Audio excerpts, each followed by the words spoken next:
everybody. Y'all want us here or here? What's better? Way down. Better, yeah. So the judge just sentenced former 911 director Morris. My team asked for the maximum sentence, and it was really based upon every single one of his actions. Not just the initial crime, activating those lights to intimidate fellow motorists to make him think that he was a police officer, but all of the cover-up crimes after the fact, to his statements in the jail. Disparaging remarks about the judge, a complete lack of remorse for the actions that he's taken. And this would be bad if he was a plumber or a lawyer, but he had a very important job.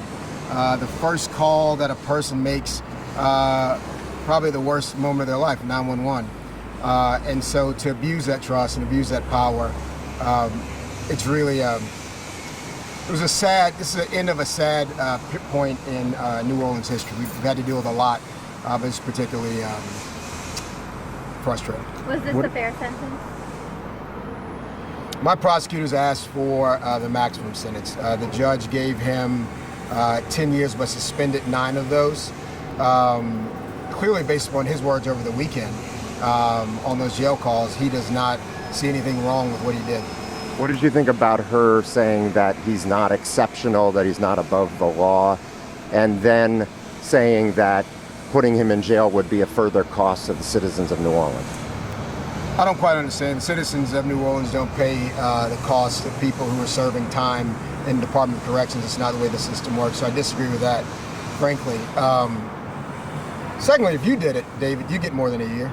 If you had police lights that you weren't supposed to have in your vehicle and you got into a wreck with someone overnight and got caught doing it, you'd probably get a lot more time than a year. What about his claims that the first time he realized that it was his fault was when I showed him the video, a year and a half after it happened? There's a thing in the law called res ipsa loquitur, Latin phrase that simply means that really speaks for itself. It's not much more anybody can say to that. I was shocked and amazed when I was watching that interview. 1, that he did it.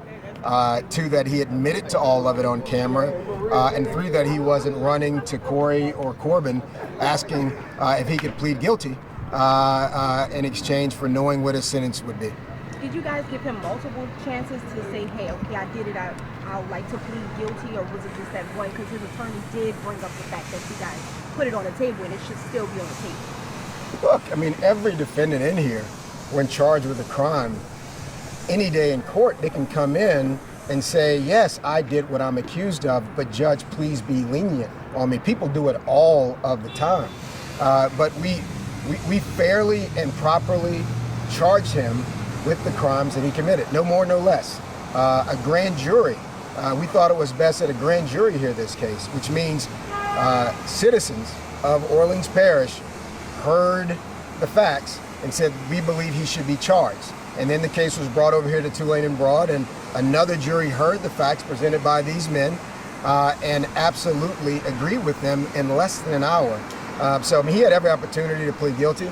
He chose not to. He chose to come out here and suggest that he was going to come up with some version of his own truth that was going to exonerate him, and clearly that didn't happen. Last question, Jason. I'm going to stand up so that you don't have to look down.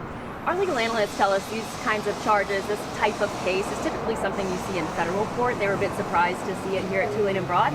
Can you speak to why you made that decision to bring these charges? Is this, some kind of statement you want to make that this is something that your office wants to look into? Look, we would have had to ignore a lot here.